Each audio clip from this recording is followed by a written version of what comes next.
Бүгін қазақша сөйлейміз жобасы аясында 9-шы сынып оқушылары біздің астанамыз туралы қызықты деректер дайындады.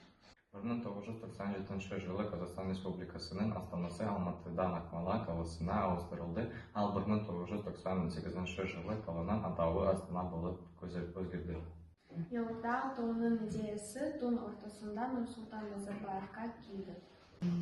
Қалай селі өзеннің бойында орналасқан және оның жағалауы тұрғындар және туристер үшін ең сүйікті демалыс орындарының бірі.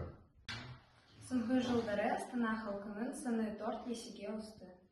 Хан Шатыр әлемдегі ең үлкен шатыр, оның ауданы 10 гектарға тең.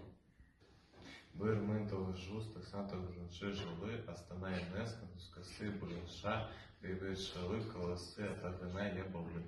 Бүгінде Астана Қазақстандағы ең үлкен және қарқынды дамып келе жатқан қалалардың бірі. Оның халқы миллионнан асады.